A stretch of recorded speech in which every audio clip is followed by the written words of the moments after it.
From TLDR News, this is your daily briefing for Tuesday the 28th of March 2023.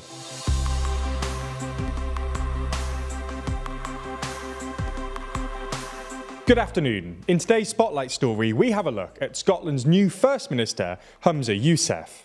This isn't the only thing happening in the world though, so we'll run through three of today's other important stories. And in our exclusive Nebula section, we take a look at Google's new AI, Bard. But first, who is Humza Yousaf? Nearly a month and a half after Nicola Sturgeon resigned, Scotland's ruling Scottish National Party has a new leader, 37-year-old Humza Yousaf. Yousaf won in the second round of counting with 52.1% of the vote to Kate Forbes' 47.9%, a much closer margin than many had been expecting. Ash Regan, the other contender, received just 11.1% of the vote in the first round of counting, and so was eliminated with her vote redistributed according to second preferences. Humza Yousaf has had a long stint in government already. Having been first elected to the Scottish Parliament as a regional MSP for Glasgow back in 2011, he quickly rose through the ranks of the SNP and the Scottish Government, becoming Minister for Europe and International Development in 2012, before being promoted to Transport Minister in 2016, Justice Secretary in 2018 and then Health Secretary, a position he's held since 2021. His time in these positions is not without controversy, with one Labour MP going as far as to call him the Chris Grayling of Scottish politics. In the words of Politico, a former Westminster Cabinet Minister who got a reputation for ruining whatever he touched. Yousaf is seen by many as the continuity candidate, having been a very close ally of Nicola Sturgeon and having garnered the public support of the Deputy First Minister, John Swinney, and the SNP's Westminster leader, Stephen Flynn. Yousaf was the only candidate to have doubled down on the Scottish Government's gender recognition reform bill, with Kate Forbes stating that she would not have voted for it and that gender reform was not a priority. Ash Regan ultimately resigned as a minister back in October 2022 in a protest against the bill. His victory means that, for the first time ever, the Prime Minister, First Minister of Scotland and Mayor of London are all men of British Asian descent, with all three coming from different political parties. At time of writing, Yousaf is yet to have been formally made Scotland's First Minister, given the requirement to have a so-called investiture vote before he can assume the office.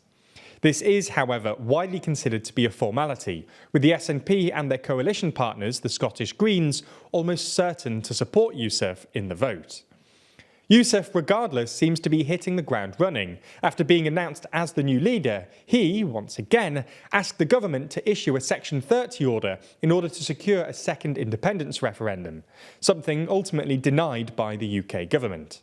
Only time will tell whether Yousaf will be able to unite the otherwise divided party he inherited. Okay, so that's our main story for today, but there's a lot more going on around the world. So here's a rundown of three other stories.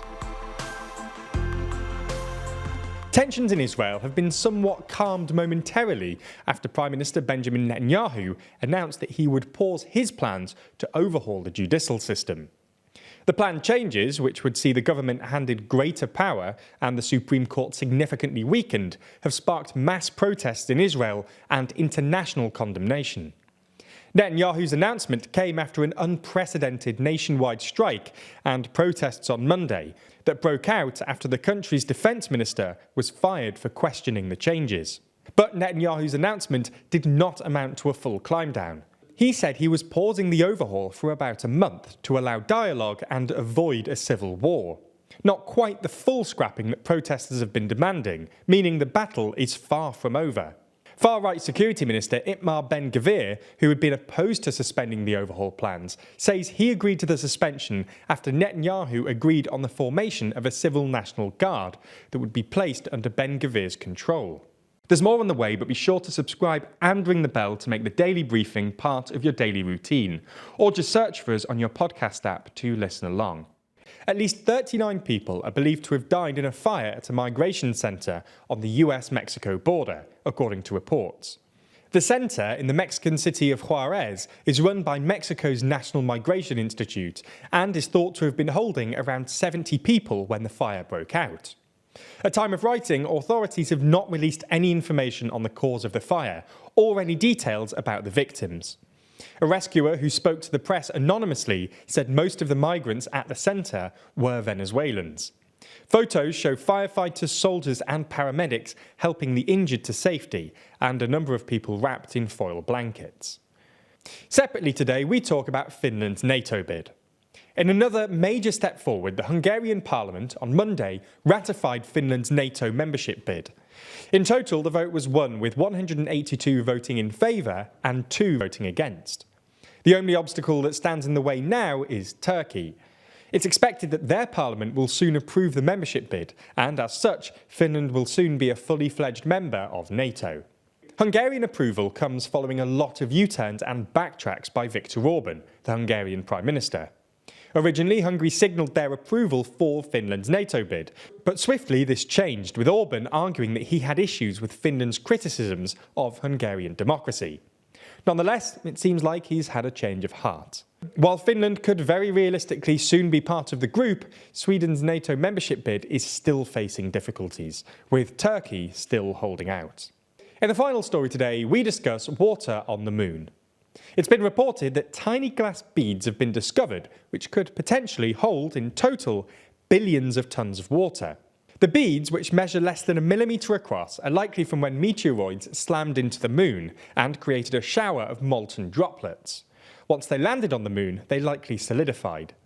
This is one of the most significant findings on the moon for a long time, and will assist space agencies who are looking at returning to the moon in the next few years. That's all we have time for on YouTube today, but if you want to see our discussion of Google Bard, then watch the extended ad-free edition of the Daily Briefing over on Nebula.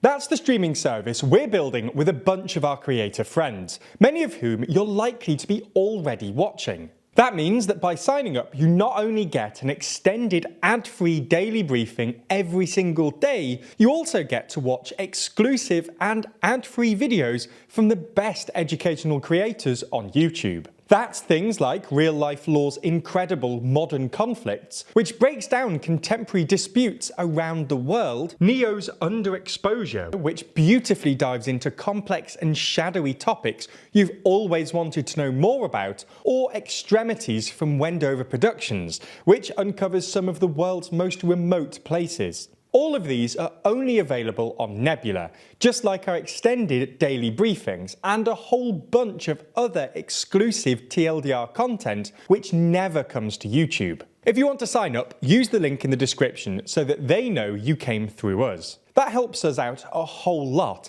as does watching on Nebula more generally. So thanks for signing up, and we'll see you on Nebula.